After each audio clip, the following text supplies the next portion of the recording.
Mass DOT is also involved as they are providing the oversight and funding for the project. The project's being funded through the the Transportation Improvement Program, where it involves state and federal funds for construction.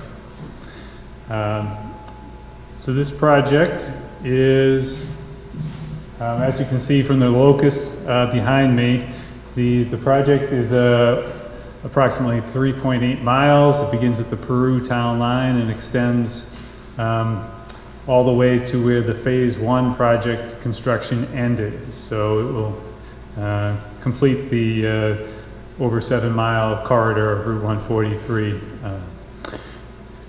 And tonight I'm planning to give you a little bit of background on what the project's all about and what we have for environmental resources and what type of impacts we have to those resources, and also, you know, the mitigation that we are proposing to do to mitigate what impacts we have.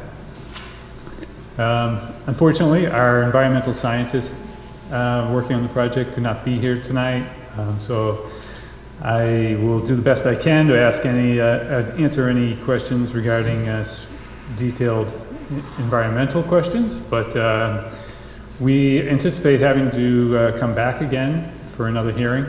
We don't anticipate being able to close tonight because we have received comments from some of the permitting agencies, including DEP and Army Corps of Engineers, that we are working to address. And once we have addressed those comments, we will be submitting supplemental information to the Conservation Commission to provide information on how we address those comments, and there'll be some additional information for you to consider. Okay, so the purpose of this project is really to address the deteriorating infrastructure along Route 143, pavement condition, the drainage, and also to try to improve safety along the corridor. So we have locations where we have tight curves or poor sight distance, and we'll be looking to improve those as well. The proposed improvements for this project include full depth reconstruction of the roadway. So we'll be ripping up all of the pavement, putting down new gravel base, and a new 3 new courses of pavement. So it will be, you know, a brand new roadway when it's done. There was some back and forth as to what the best treatment would be, but this was a full reconstruction of the roadway. The pavement is in really poor condition and needs to be upgraded. The roadway will be widened. There is widening proposed. The width will vary. The western 2.8 miles, starting at the Peru town line and continuing about to East Windsor Road, will be widened from an existing 22 to 24 feet width to a 26 foot width. So this section of road will be narrower when completed than the rest of the Route 143 corridor that has already been reconstructed, which was generally reconstructed to about 30 feet. Do you want me to answer questions during the hearing, or? Go ahead, that's fine. I'll go ahead. It's fine, I don't mind. Okay, sure. What was that number, 2.1 from the Peru line, 2 miles? That's about 2.8 miles. And that's going to go between 2 and 4 feet wider. Yeah, so it'll be about 2 to 4 feet wider than existing along that section. It'll be a consistent 26 foot wide, what is now only 22 to 24 feet wide. Yeah, no, that's it. And then what we're proposing, it'll basically be 11-foot travel lane in that section, and only a 2-foot shoulder from your white edge line to the edge of pavement will only be 2 feet. So This 26 feet is much narrower than Mass DOT typically requires a roadway to be for bicycle accommodations. We were able to get a design exception for this section of roadway because of the property and environmental impacts that would be associated with widening it out to put in like a 5-foot wide full bike lane, which is something that they really look for on these type of projects where they're providing funding. They typically want the road even wider, but in order to be sensitive to what we have for resources out here, a lot of steep slopes, a lot of private property impacts would be required if we went wider with the road. This was what we were able to achieve compromise with Mass DOT for this section.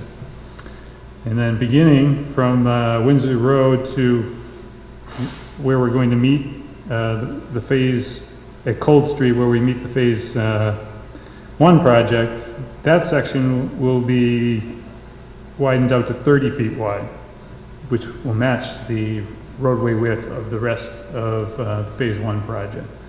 The existing road there varies between 22 to 26 feet. I think most of it's closer to the 26 feet on that section. So we are widening about 4 feet or a little bit more on that section of road. And that section will also have 11-foot lanes, but it will have 4-foot shoulders from the white line out to the edge of the road on each side.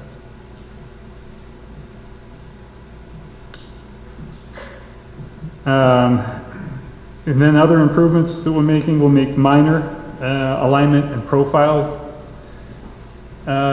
changes along the road. Really, it might be moving the center line of the road over a foot or two. And the purpose of that would be to avoid additional impacts to wetland resources or streams.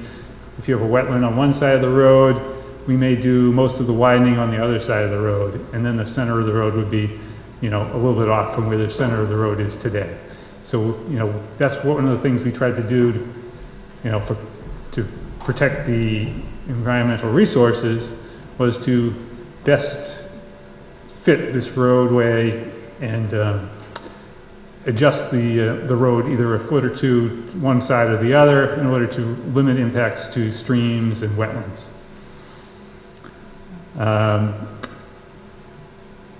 Another thing we're doing to try to improve safety is on some of the horizontal curves.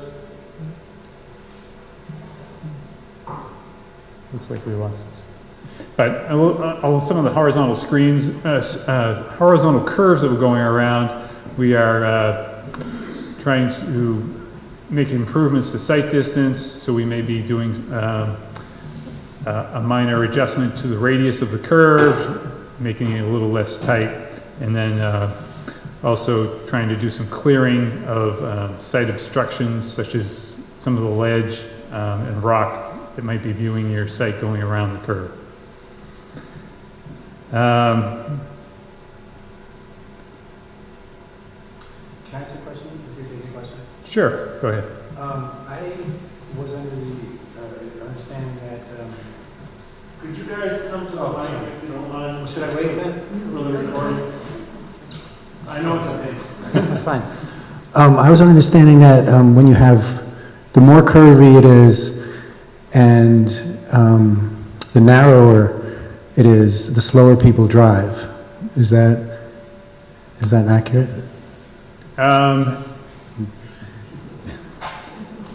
It probably, yes. If the road is narrow and curvy, most people will drive slower. A lot of people are basing it on the speed limit. There's a lot of factors that go into it. Some people drive fast no matter what. Some people will slow down if it's narrower and more curvy. Yes. So I just have a follow-up question. I'm sorry, one more. So when you say it's to make things safer, Yeah. is that for mainly people inside the car, or does that include It's intended to be for all roadway users, so people, if there is someone walking or biking, the wider road will give them a little bit more room on the shoulder to walk, or to ride a bike. It will also provide more sight distance going around the curve, so you can see something.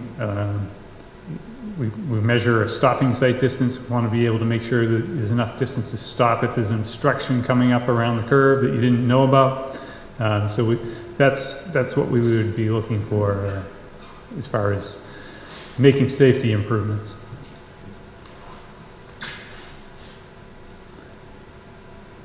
All right, and then other things we're trying to do to limit the impacts to the environmental resources. We're looking to tie in the slopes where we're widening. We're trying to tie in the slopes as quickly as possible to avoid any impacts to wetlands. We're also looking to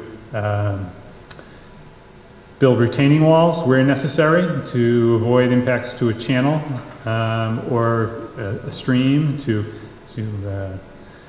limit impacts that way. And then we'll be installing erosion control measures throughout the project in the vicinity of all the resource areas as well. May I ask you a quick question? Sure. What will the retaining walls be made of, and what will the erosion control look like? Okay. The retaining walls are cement concrete, so there'll be concrete retaining walls, and then the erosion controls are going to be the mulch filter tubes. So there'll be about a foot diameter tube that goes along the road to protect any runoff, any debris from going into the wetland. So in the past, what they would use was hay bales to protect the wetlands, but the mulch filter tubes are more common today and are better for the environment as far as that goes. So.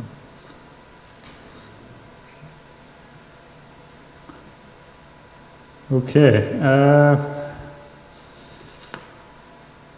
so I guess I'll talk a little bit now about what we have for environmental resources and impacts. So this project we're filing in a notice of intent under the Wetlands Protection Act. The project qualifies as a limited project because it involves roadway maintenance and repair. It has been issued a DEP file number, so DEP has issued some comments. We are working to address their comments, and we have several other environmental permits that will be that we have filed. We have filed a 401 water quality certification with the department. With the DEP, Mass DEP. And then we have also filed a 404 pre-construction notification with the Army Corps of Engineers. So they are reviewing the project as well. So I'll talk a little bit about the resources we have out here. So we have one river within the project limits at Trout Brook. There's a bridge there. We are not replacing that bridge. That bridge will remain. It's in good condition. There was no reason to replace that bridge. So although it's within the project limits and we'll be working right up to the bridge and resurfacing the roadway, we won't be doing anything structurally to the bridge at Trout Brook. There is associated with that river, there's a 100-foot flood zone, so we will be working within that zone, and it is considered a Class A public water supply. So we'll be putting in our erosion controls to make sure we protect the river from any construction activity. That's also a national wild and scenic river. And There is also a Zone 1 intermittent wellhead protection area within the project limits, and that's near Cold Street and Liston's, near Liston's Bar and Restaurant. Do you have the pictures of all of those things like from the other day? I do have pictures of the resource areas. There's quite a few of them. I mean, I can pull some of them up if you like. So, I just found it really helpful when we were, to see them. yep, let me do that. Thank you. There's John Morgan.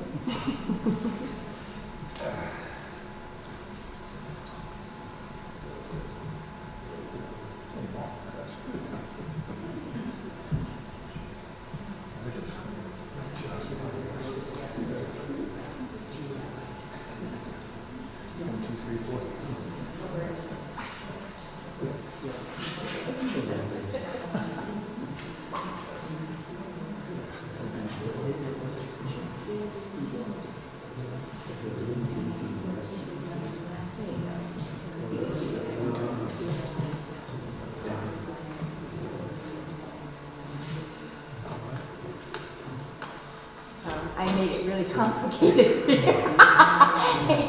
Sorry. Table's a little low.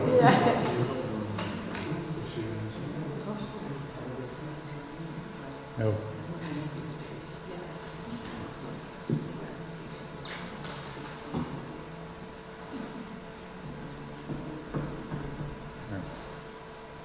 So these are the project plans. There are some plans at the back of the room, which I can go over if anybody has any specific questions after the hearing.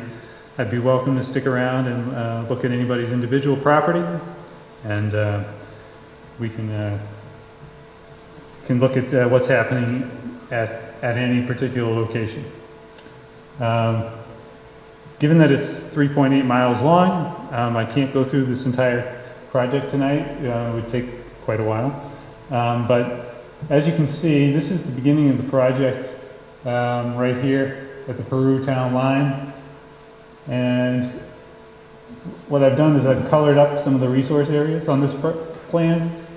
You can see that the blue lines represent channels, the greenish lines represent wetlands, the yellow lines are buffer zones, 100-foot buffer zones.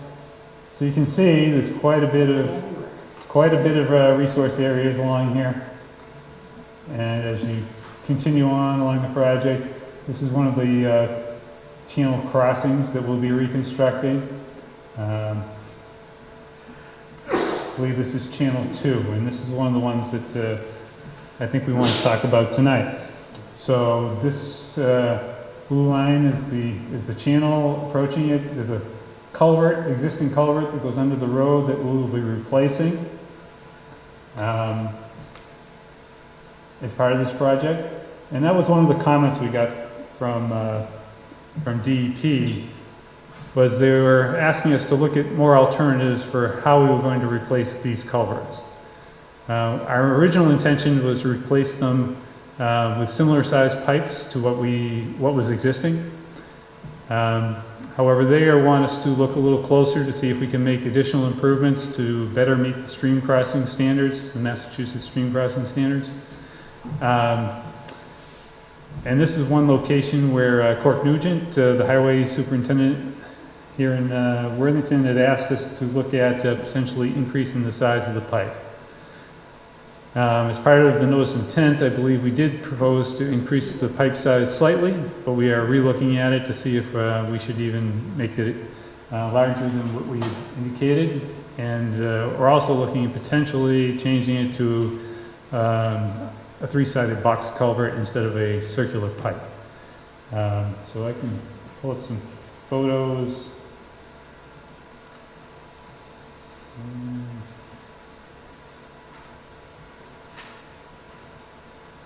This is what this culvert looks like, the end of the pipe coming out. And you can see it's a perched outlet where it has a drop off, so it's difficult for wildlife to go through this stream culvert. So what we would do is look at whether we can make this, replace this pipe with a larger either pipe or box culvert, and maybe eliminate the perch condition so we can better allow passage of wildlife through the culvert. And then this is the other end of the culvert on the upstream side. So it is fairly shallow, so we have to work along that. We're limited. We have to provide enough cover over the pipe and with the roadway. So we are looking at this, and this is one of the things that we intend to get back to the Conservation Commission on within the next few weeks.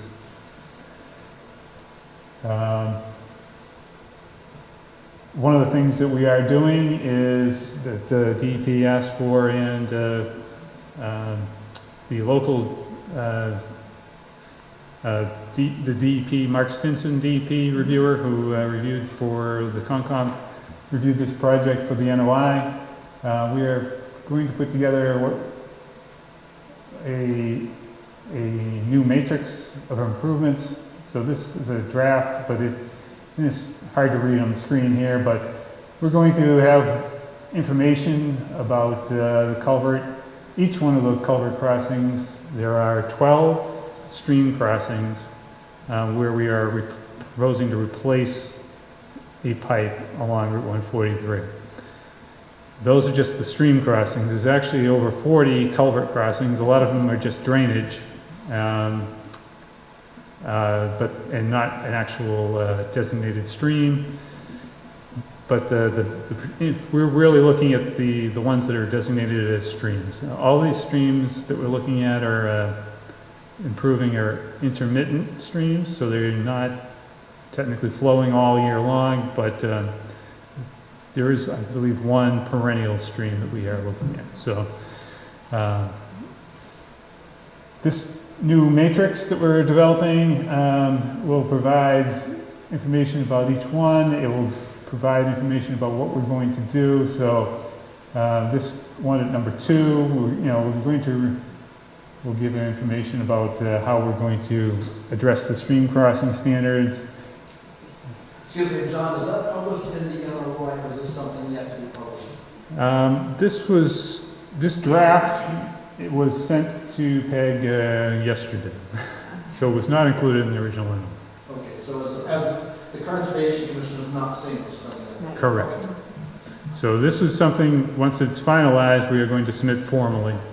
I sent a draft to Peg because I didn't even open it yet. seen it at a presentation we made last week. So, John? yes. Yeah, to what extent in designing in the culvert and in evaluating the existing culverts and deciding which ones to enlarge and so on, have you taken into account climate change forecasting, increased rainfall, increased runoff, more rapid runoff? Our engineers are looking at the hydraulics involved in these culvert crossings to make sure that, if we did increase a culvert size, that we're not going to have any downstream flooding or anything would be caused. So, we are looking at that. Our engineers are going to consider, climate change, anything like that,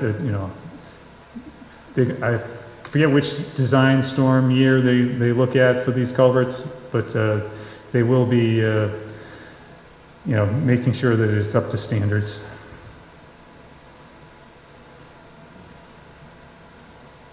All right.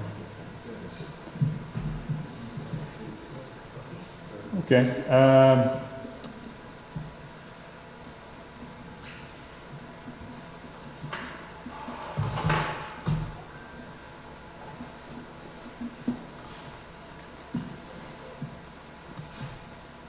All right, so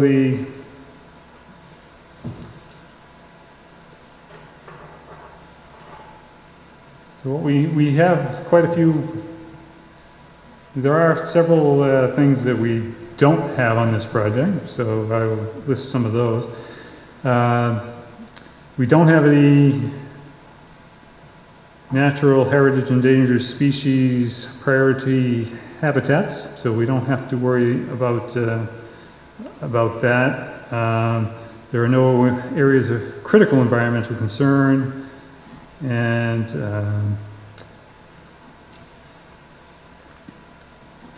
there is one vernal pool near the fire pond at Cold Street, but we are not proposing any impacts to that. And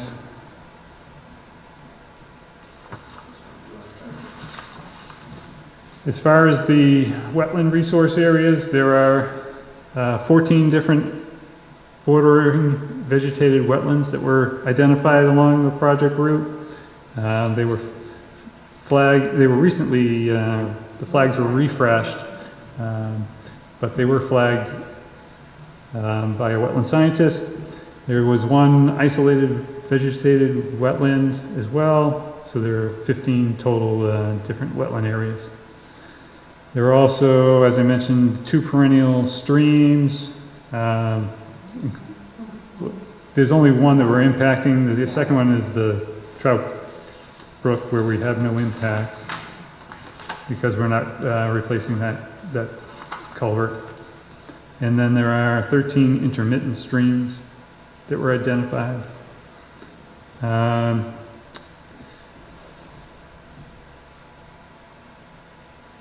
then table 1 of the NOI, which this is the notice of intent. You can see it's a lot of information. But in that, table 1 provides a summary of all the impacts we have to different resources. So for the wetland areas, for the BVW, bordering vegetated wetlands, we had just under 5,000 square feet of permanent impact to the wetlands, and another 6,700 square feet of temporary impacts that we were able to restore.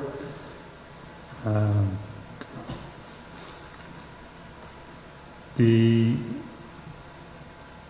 isolated wetland, we had 70 square feet of impact as well.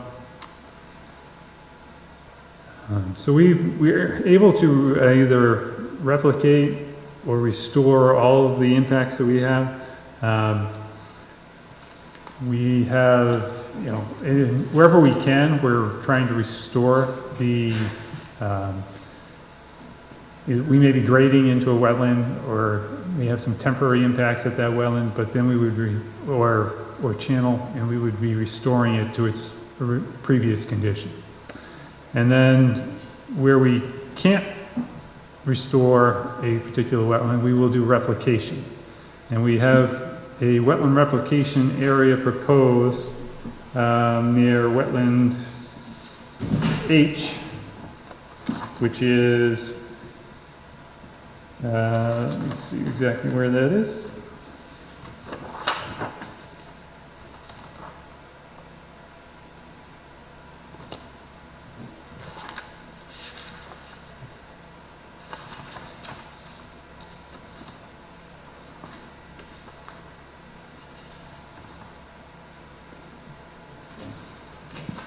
Should be able to pull it up on the plans here.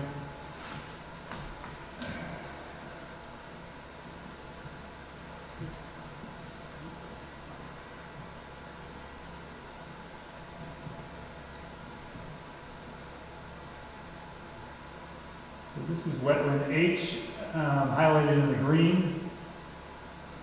And this is near 795 Old North Road. So this is just east of Lindsay Hill Road. And there's a wetland, existing wetland here that this hatched area on either side of the wetland is where we would be replicating. So we'll basically be making this wetland area bigger to account for some of the impacts that we have at other locations along the corridor. We'll replicate the wetland here to mitigate the impacts elsewhere.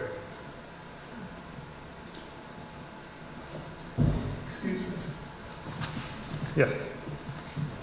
Just curious, along the road in the last couple of years, there have been a lot of trees taken down because of the telephone or the utility lines that have gone in. And on our side of town, we were, I think a number of us were quite sad to see so many beautiful firs that went away forever. And I know that all of these impacts, environmental impacts, are being well looked at and researched and whatnot, but I'm wondering to what extent you're going to be doing blasting and moving stone on what right now are some very beautiful features when you turn into when you reach Worthington at that end of town. There's some very beautiful outcroppings with moss and stuff on them. They're quite large, beautiful, and dramatic. And I think all of us would be really unhappy to see those disappear just for the sake of being able to go 10 miles an hour faster than you could in the past. So if you could talk a little about how much stone removal you're going to be doing and what your priorities are on that, and if preserving the landscape is part of that, or is stone just stone and it's in the way and it's going to be shot down. So that's a major concern by a lot of people that live on that side of town. It's the entrance to Worthington. It used to look a lot better than it does, and I think a lot of us would be upset if it stopped looking as good as it does. Also, I'm curious, and I wasn't able to discern from the drawings that you provided. I've looked over them online and whatnot. In town, there are very large stretches of steel barriers that have been put up for extremely long expanses, and for something that's supposed to be a scenic highway, that's somewhat unscenic to a lot of us. And I'm wondering what sort of increase in the amount of those barriers might there be on this the new end of town. Okay. I guess starting with the barrier question. In most cases, the location of the proposed guide rail barriers will be similar to the existing. However, we do have to look at the slopes at each location to see if there is a need to extend and use more guide rail. It's really based on safety. If you have a steep slope off the side of the road, there are requirements to make sure that it is, it's really based on what the slope is and how much of a drop it is from the roadway down to the bottom of the slope. So, there are standards that we have to follow as far as where guide rail needs to be placed to make sure it's a safe roadway. We obviously are not trying to put it anywhere that it's not needed, so we're only going to put the guide rail where it's required. And in most cases, that's where it is today. The question about the rock and ledge removal, I don't have the specific volume of removal handy, but there are a couple of locations where we will be cutting back the rock face.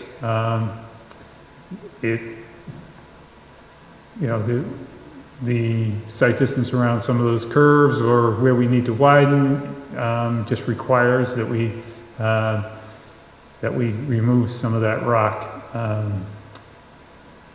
We would not be necessarily removing all of the rock.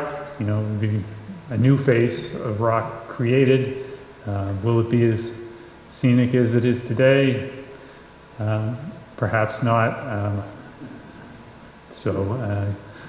It's we try to do it as little as possible. We're certainly not. Rock removal is expensive, and like you said, it's also a scenic, and we don't want to change the character of this road as much as we can avoid it. We try not to. We're not trying to make this into a straight highway here, but we do have to follow certain standards. So will the road look similar to the way it looks in Peru? I think most of us are quite concerned it's going to be similar to that the trees are going to be taken down to widen the road, that the ledges are going to be removed, some of the most beautiful birch trees, as my neighbor said, the moss, the character, even the winding roads, which keep us all going slow. Even though sight lines are thought to be so important, they may not be as important as maybe, how much of this is set in stone, not to make a pun. Do we have any wiggle room to say, we don't want cement retaining walls and we don't want you to take them down that beautiful ledge, which is like the gateway into our town? So, we have tried to limit the impacts. As I mentioned earlier, we're on this section of road, we're widening 2 to 4 feet to a 26-foot width, where Mass DOT would really like to see 30 feet or more of pavement width. So we are trying to keep this, the change to the minimal that is acceptable to Mass DOT for them to provide the funding for this roadway. They do have some minimum requirements. We can't go any less than the 26 feet that we have agreed upon at this point. And that's, this project is over $15 million in funding that the state and federal government will be providing to reconstruct the roadway. It's quite a bit of money. Subjective opinion, but I'm glad to hear that you were able to get waiver from DOT on road width for that section of the roadway.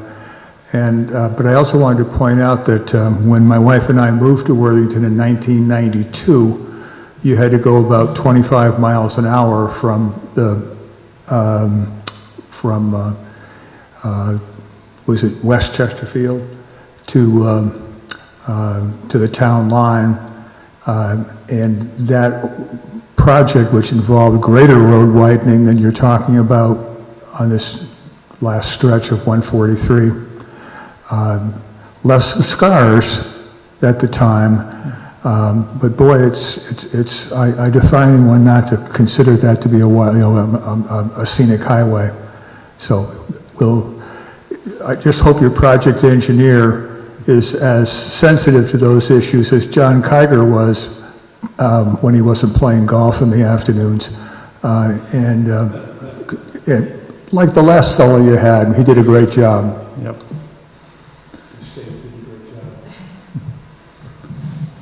I would like to address the tree cutting that's going to go on. I also don't like the idea of the cement retaining walls.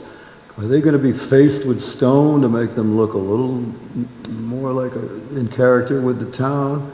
And are you still planning on taking any tree that's 2 feet or less, cutting them down? I have a maple tree, and I live on the corner of River Road, and I have a maple tree in my front yard that's easily 200 years old, and it's still living. I was led to believe that it was going to be cut down 2 years ago or 3 years ago when they talked about this. I don't know the specific tree. I'd have to look to see if we were impacting that tree. And certainly we can take a look at the plans after the hearing to see if that's one of the trees that are impacted. We try to limit the tree clearing to the minimum amount that we need to do the new grading and widening. We've tried to limit it as much as we can. What is the setback? How much does the state own, say, from the center line to either side? The state owns quite it's actually the town of Worthington owns this roadway. The width of the roadway right away varies, and it's quite wide. I believe it's 80 to 100 feet wide in some locations. Oh, really? Yeah. Oh, okay. Well, can you address, you still don't know then, are they taking down anything over 2 feet in diameter that's in there right away? There are probably some trees that are that wide that are coming down. Will they be replanting anything in I think there are some replantings proposed. However, in a forested, certainly in the forested areas that aren't developed, we aren't proposing any replantings. Okay. But it is something the Mass DOT will pay for tree replantings if. Is there any alternative to the guardrails that they're proposing? Like those silver guardrails are certainly not in keeping with the scenic highway, in my estimation, anyway. Right. I have seen them instead of the gleaming aluminum or whatever, the steel, that I've seen them that are like a rust ones that. Yeah, I know that is done on projects. It's not something that we had proposed out here, and I guess it's something we can talk to the town and state about if that's something that people really want to see. Would prefer the rusted guardrail. On other projects, it was a long time ago, we did a project where we actually painted the guardrails green. But that requires maintenance over the years as well, so it's something that... Well, it's disappointing to see all the maple trees gone in town, and I'm new in town, I've only been here 31 years. Yeah. But it sure has been a disappointment to see all the changes. So, thank you. Sorry, we'll let you. I want to echo my neighbor's comments. There's a huge concern about the blasting of the ledge, the loss of the character, the new guardrails, the loss of the trees. So I'll just add my plea to minimize those kinds of scenic impacts and environmental impacts. But my question is that you said that the new guardrails would be based on the slope of the road, and talking to people who lived at the other end of town who went through this, at their end, there was a lot of road added. I mean, as much as 3 feet in places, the roads got higher. And then obviously you're going to create more slope for drainage. Or if you're fixing drainage issues, you're going to have to change the slope. So we can't really understand from your comments how much new guardrail there might be if we don't know a little bit about what the slope changes will look like, if you can address that. Sure. We do have some profile changes where the road may be slightly higher or lower than it is today. I'd have to go back and look at our profiles to see, exactly where that occurs. I don't think there's any place where we have a 3-foot fill proposed on this section of road. I can double check the plans after the hearing and let you know, what type of fill we have, but I can get back to you on that.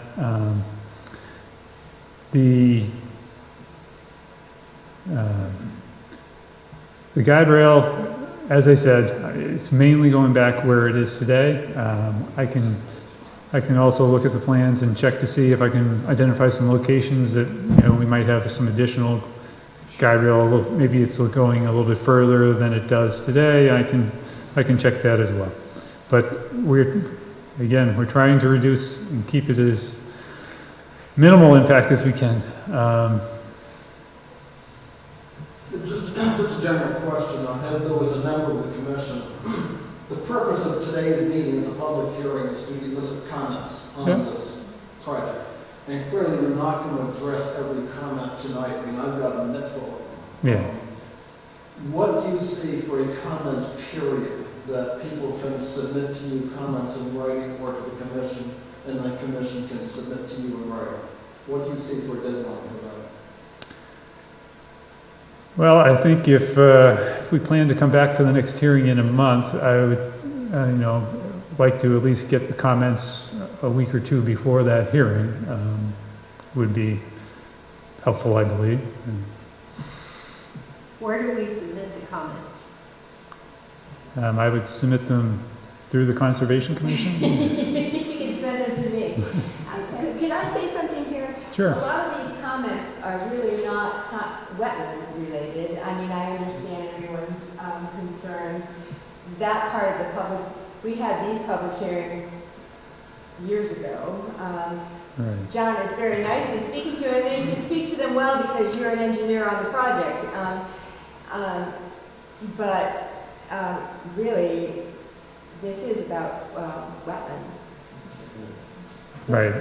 Yeah. As far as the jurisdiction of the Conservation For Commission us, goes. yeah. For right. you, so that's why if Yeah. these are comments about the aesthetics or the trees. You can still send them to me because then And they'll it's go on to yeah, because yes, we're in Okay. contact all the time. I do have one wetlands, just comment. So when Sure. you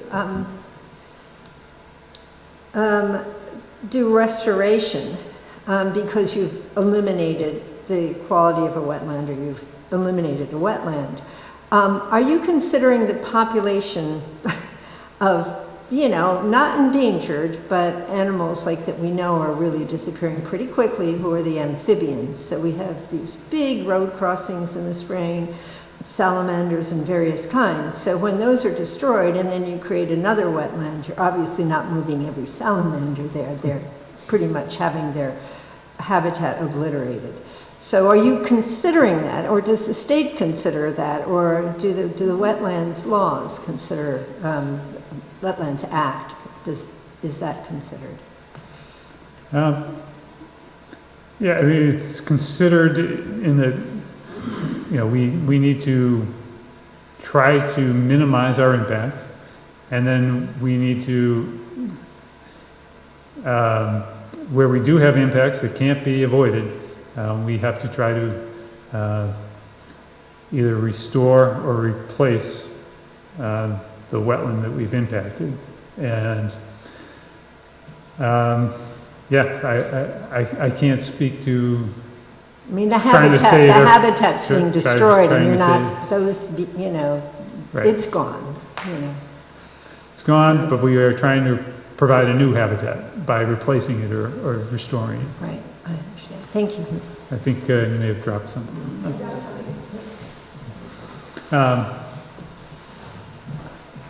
Sure, go As a ahead. member of the commission, in your notice of intent, and again, with all notice of intent, you do have to provide an alternatives analysis. Analyzing alternatives such as doing nothing, or simply resurfacing the road, or replacing some culverts but not all. You have an alternatives analysis that runs for several paragraphs. Yeah. And to me, personally, this anecdote, this seems like a very, very light treatment. Certainly for the resurfacing the existing roadway gets one paragraph. That's all that it gets.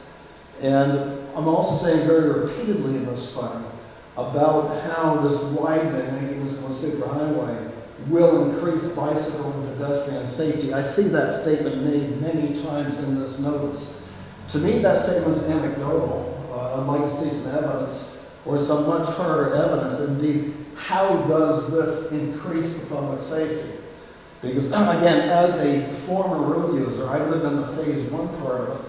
The traffic is sped up so much that as a recreational user, I can no longer use that road. It is not safe, because I don't believe that cars driving up to 88 miles an hour, I've seen that recorded on the speed sign right above Cold Street. I have seen 88 miles. That's 150K, that's really ripping. I don't know how that, and the great increase of large trucks, I mean 18-wheelers, the big low boys, are getting a lot of that, is going through that we did not have before. So I'm very curious as to how the increased traffic, the increased size of the traffic, the increased speed of the traffic increases public safety. And having been in many other countries in my life, I can see how other countries regulate road safety. They use speed bumps. They put in bollards as you approach towns to decrease sight lines. Because people don't drive speed limit signs. I don't drive speed limit signs. No, I drive sight lines, I drive the quality of the road. So again, I'm very curious how this plan increases the safety for the road user. And that is in the notice of intent, so I think we need to increase a lot of coverage on the alternatives analysis, which is required by the Wetlands Protection Act and regulations. Thank you. Okay, I just want to piggyback on that real quick, is that, sure.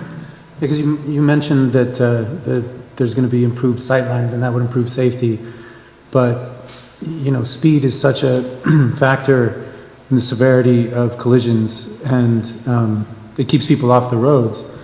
So have you balanced the improved sightlines and whatever other safety improvements that you're expecting with the increased speed? Because, you know, like at 20 miles per hour, you're hit by a car, you have an 80% chance of living. But at 40 miles per hour, you have a 20% chance of living. Every 10 miles per hour of speed increase reduces your chance of surviving a crash by, you know, it's exponential. I don't know if it's exponential or what, but have you done that calculation? Yes, so as far as, you know, how we design the road, we establish a design speed, which we look at a lot of factors go into establishing that design speed, the classification of the roadway, the existing speed limits, the existing travel speeds. What were people traveling when we did our original study, you know, as far as what was the speed limit? What was the 85th percentile speed is something we look at. 85% of the cars are traveling at this speed and below. We look at all these factors to come up with a design speed, and then we design the road to make it safe for that design speed. Now we have... What's the design speed for the road? The overall design speed for this roadway, I believe, was 45 miles an hour. So the 85th percentile rule, just for people who don't know, means that whatever speed 85%, the average 85% of the drivers are driving, if it's higher than the posted speed limit, you raise the speed limit, right? That's how that works. We don't change the speed limits. The speed limits can only be changed through a very regimented process. Because the town would have to apply through the state would have to approve it. It has to have an engineering speed study done, and it's a regulation. So we can't just change the speed limit. The speed limits are what they are. We typically would replace and only put out signs that are in accordance with what the regulated speed limits are. After the project is completed, somebody could do a study of what the travel speeds are to try to change the speed limit. Unfortunately, the way that the state looks at how the speed limit changes are allowed, they look at what vehicles are traveling at. So if everyone's traveling fast on the road, that's going to be the speed that they tell you the speed limit should be set at. That's how that works. It's called speed creep. It keeps going up. Yeah, so it's unfortunate the way they work it. If you just arbitrarily lowered the speed limit on the road, most people wouldn't follow it. Like Ed said, you travel the speed that you feel safe driving at. So it's a tricky balance that we try to deal with as far as trying to make a road safe for what vehicles are already traveling at, and then not trying to encourage people to travel even faster. It's a little bit, it's not an exact science, because some people are gonna, they get a nice fresh pavement, they're gonna go faster just because the pavement was replaced and it's not bumpy and cracked and everything. But eventually you have to resurface your roadways. They would be just fall apart. I was told by someone in the highway department here in Worthington that on Lindsay Hill Road, since we have such a horrific kind of mud season property, at the beginning, and well, all of Lindsay Hill Road we do in the springtime, but that the state was not going to pay for paving onto Lindsay Hill Road, but that Worthington would be paying for additional paving up the road, which I'm not seeing on your drawings. Are you aware of that at all? Is that a thing, or was that, it was never to pave all of Lindsay Hill Road, but just to do the small section right when you turn off the road, which is particularly bad. Cars typically, can be up to their axles in mud, but I'm not aware of that. I mean, I think we probably might pave 50 or 100 feet off of the first, just right at the intersection at Lindsay Hill Road. We're not really going down the roadway. no, I didn't think you were doing, I didn't think you were doing that at all, but it was specifically told that the town was going to be chipping in some funds to bring it a little bit for, I believe it was Corky Nugent. Well, I don't know. But maybe it's something he's going to be putting in for. I mean, he's the road boss, so. Yeah, isn't he? Yeah. I'm not aware of it. Yeah, I don't know. Okay, but you would typically go up 100 feet or so? It really varies. We try to, we might be resurfacing just to tie into the roadway, to tie into Route 143. Varies, maybe 50 or 100 feet on a side street. Okay. Some intersections, if we're really, maybe making some changes to the intersection, might go further, but I don't think we have much changing at Lindsay Hill. Okay, all right. And now back to the wetlands talk. To address one comment earlier was about the cement concrete retaining walls. Just note that those will not be, those walls are going to be supporting the roadway, so they're not visible from the roadway. It's not a retaining wall going up, it's a retaining wall going down. I see, okay. So that's why we would just use the cement concrete wall instead of like a stone-faced wall. I see, okay, thank you. Do you plan on any lighting? Is that part of your purview? No lighting changes are proposed. Town didn't want me. Is it? Town didn't want me. I don't want it either. No. That was that Okay, so our next scheduled meeting is the 15th of February. That is the third, we meet on the third Thursday. And so if you need comments a week before, that would suggest by the 8th of February, you need comments back. Yeah, I mean, a week would be the minimum. If we could get it a couple weeks before, that'd be great. So we have some time to try to look into the comments before the hearing. Okay, February 1st. And how would we like to propose that the town share these comments? And are these comments that are submitted to the Conservation Commission only Conservation Commission related, or are they for the greater town Worthington, for the select board? Yeah, that's a good question. I know, that's a good question.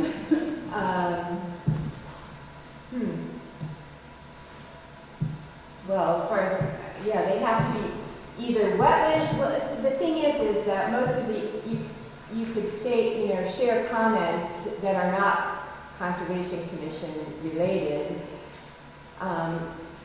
Most of that engineering is done, so you could still make comments, and if it's something that is possible, I guess that would be the thing. But yeah, I guess right on, when you send it to me at selectboard@worthington-ma.us, right in the subject line, Concom comment or a road project comment, and then I'll just separate them out. And John will be the recipient of all of them. I just want to clarify, I guess I was under the wrong impression on what this meeting was about. Basically, most of us, what we're concerned about has nothing to do with this meeting. Right, really, that's true. Except for sometimes sometimes it's good to get it out, and like with the guardrails, so if it's something that can be done, but really the project is engineered already, right? You know, I mean. Yeah, I mean, Some changes happen along the way, though. I mean, it did in the first half, so, Yeah. but yeah. This project is scheduled to go out to advertisement for bids this spring, so it's nearly completed. Once the So we environment- have no say, is what you're saying? There's These little, public hearings already happened. Okay, Yeah. all right, well, there's little room to change things at this point. You know, if it's something minor, we could certainly try to accommodate it, but yeah, it's kind of late to make any wholesale changes at this point. okay, so we're on One River Road, so you already said a lot will be impact on our property. So that's done, we can say nothing. You can look at the plans with John afterwards and see if your tree is. Well, that particular tree, but they're still taking out trees in the front of, what I consider the front of our property, Yeah, well, he can. 143. He can certainly tell you. Okay, but, okay, so, So I think the He said biggest part is that, as part of the Conservation Commission. I'm sorry. So, the Conservation Commission, our jurisdiction specifically is around the Wetlands and Wetland Protection Act. And so questions that are relating to, outside of that would go to the town, and so it can be in different capacity. Right, different app. But yeah, but again, There have been hearings for all of this. This is like a 5-year, 6-year. we're on the 10th or 11th. Yeah, this has been going on for a long time, and there's been hearings for. But I also want to say that when the actual construction was done last time, the crew doing the construction did take into account some homeowners, Where possible. yeah, where possible, where they said, you know, well, does this really have to be like this? And they did try and make some allowances and perhaps change something if they could. There's some stuff they can't change. So, I mean, just, yes, design work is done, but the actual execution may turn out to be ever so slightly different, but maybe not. So, you know, it's like it's a long process before it gets finished. So when it's finally actually being done, you do get to talk to the person, you know, who's in charge of the crew doing the construction. Yeah, we had a great construction crew and we had a wonderful state engineer who was helpful with everything, so if possible, you know. But again, still send your comments. Absolutely. so my neighbor Betty Barber lives on, I don't know, but anyway, diagonally across from us. She uses our pasture for the horses, so she's very concerned about how this project will affect them.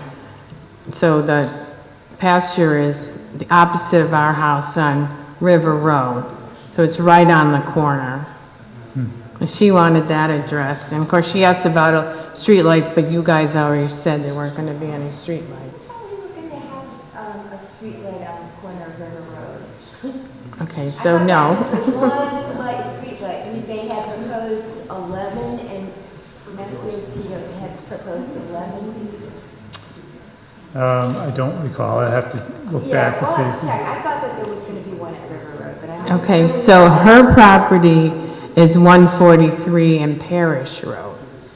For some reason, she thought she heard the street light was going to be there, so she would have been here tonight, but she's sick.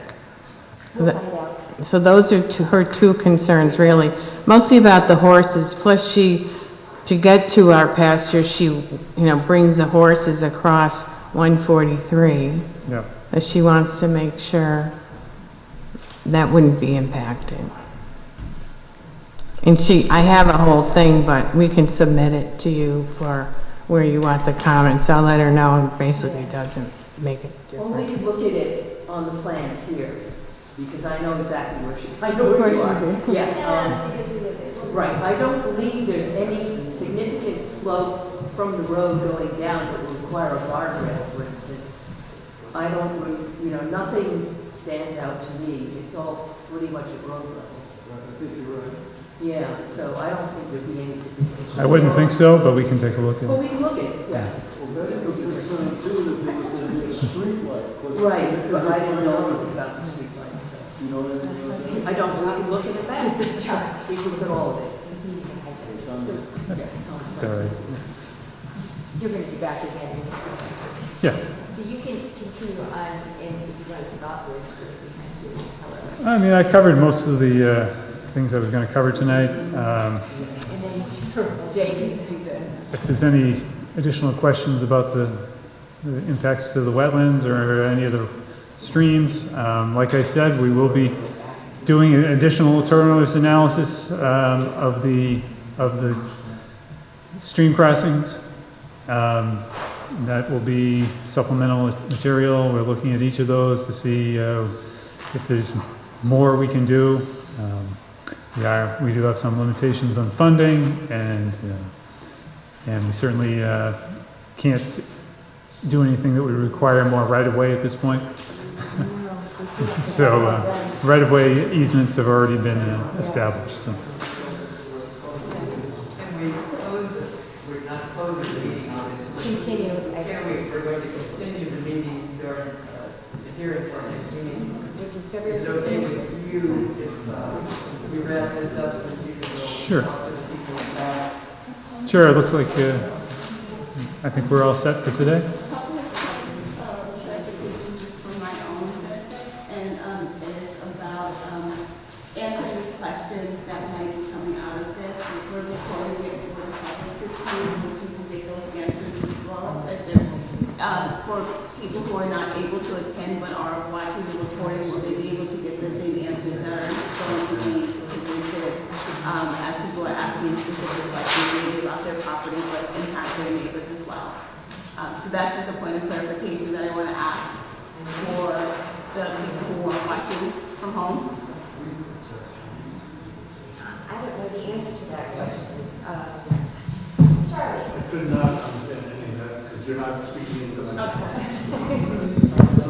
All right, so the point of clarification that I wanted to ask is if we are recording for folks at home, for the questions that are going to be asked at the back table, will the people at home be able to get answers, neighbors who might be impacted by some of the specific questions that are going to be asked by the people who are here in person?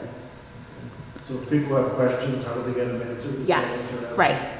And for questions that are going to be answered here in a moment, will people who are at home be able to get those answers as well? So we're not going to capture what's happening at the back table. It's a hearing. and Right. This is the hearing, and if there are public questions, that's what we're capturing. John's more than happy to talk to people afterwards, but that's really not part of it. Okay.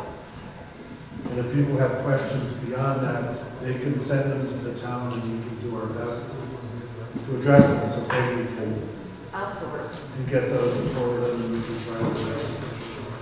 So is it reasonable then to ask that comments be submitted to the town by the end of business February 8th? Then, so February 8th is a comment deadline. And then they go out, and then Mr. Morgan from CHA can speak to those questions at our next Next meeting year, session, there you go, that's a good. which is scheduled for Thursday, the 15th of February.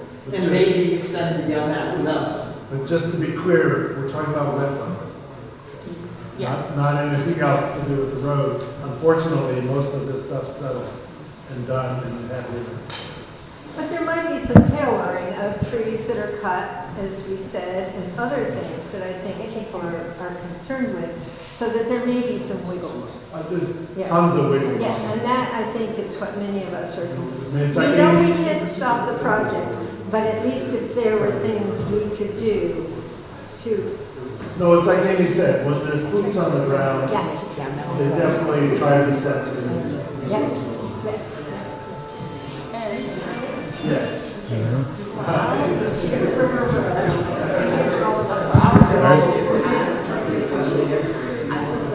Okay, well, thank you.